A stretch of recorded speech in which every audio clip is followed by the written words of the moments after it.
Good afternoon, everybody. A very well-known YouTuber will be very pleased to hear that one of my New Year's resolutions will definitely be to try and stop winding up Ericozy. You'll remember, of course, that he was telling us that one of his videos to do with the Scott Davis case was blocked on YouTube in Australia by Scott Davis's former wife Megan, and there's obviously a lot of suspicion around her. But I did eventually tell him that I had a video blocked, and he thought, oh, that must be one of my making a murderer video clips. But eventually I told him no, it wasn't. It was the one I did of Sky Sports interview of my cousin Greg's son, Sam Underhill, who of course played for England during the last lot of rugby internationals.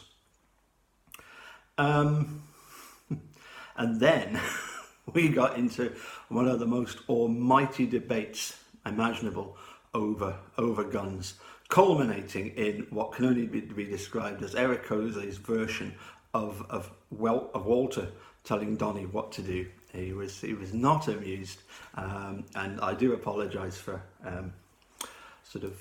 spoiling your afternoon or early evening, dude.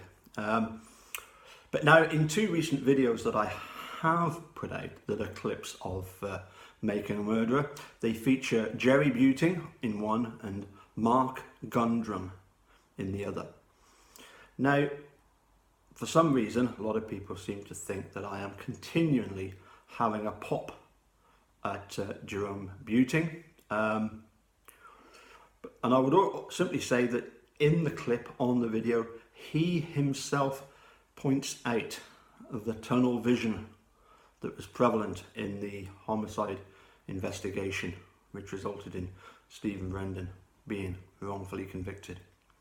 It's Jerry Buting that points out the tunnel vision. He actually uses the word tunnel vision.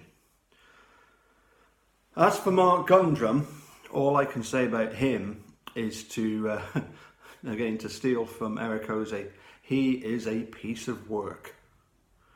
In Making a Murderer, he is credited as being the founder of the Avery Task Force. Now, as far as I'm aware, there isn't really any difference between the term presumption of innocence and benefit of the doubt. To me, the pair go hand in hand, unless somebody else has got some other opinion of that. But certainly in the video, Mark Gundrum says that, that it's mentally impossible to give Stephen the benefit of the doubt, to give him this presumption of innocence before it even goes to trial. And what's really, really worrying about this is that Mark Gundrum is now a Wisconsin Court of Appeal judge. He comes out with a crass statement like that and they promote him to judge. There's certainly a problem there. Not least because, of course, when it comes to jury selection, the members of the jury are asked if they can give an honest and unbiased verdict based on the facts.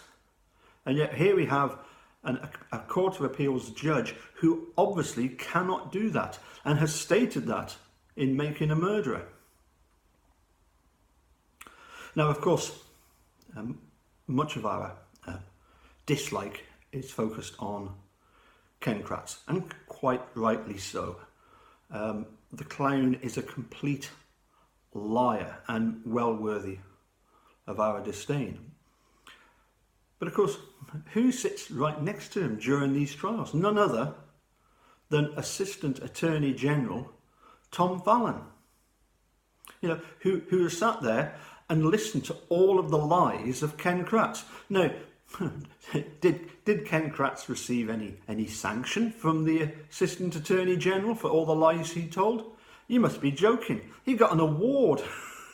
He got a reward for all the lies that he told. As of course did Bert and Ernie, Wiegert and Fassbender. So whilst we must never forget about Sweaty, please, we do need to hear a lot more about Tom Fallon and his involvement in all of this. And he's still involved in it, isn't he? Now, who is best equipped to tell us about what sort of shenanigans were going on back in the investigation and the trial? For me, that's Jerry Butin. Jerry knows that tunnel vision took place, but my question to Jerry would be, well, did you at any time challenge, Tom Fallon about this? Did you complain to him? What on earth was going on? And because here's what Peg Lautenschlager wrote in June 3rd, 2005.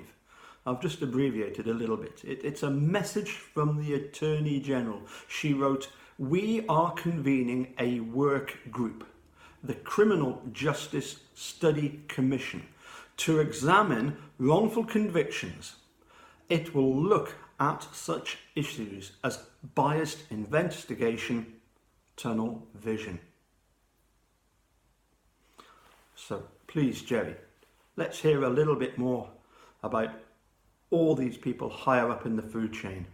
You yourself mentioned tunnel vision. Come on, let's hear a little bit more about the sort of things that were going on. And as I say, you were a member of that Criminal Justice Study Commission, the Avery Task Force. So please, let's hear more of your opinions about why it was that Wiegert and Fassbender conducted the type of investigation that they did, and in what way did you complain or try and put the record straight? Because to me, I don't see any evidence of that whatsoever. Anyway, as I say, hopefully Eric Oz will be happy that I won't disrupt his viewing of kiddies films like The Avengers and stuff like that, Care Bears and all manner of other stuff. Anyway, that's all I've got time for today, and catch you later. Bye for now.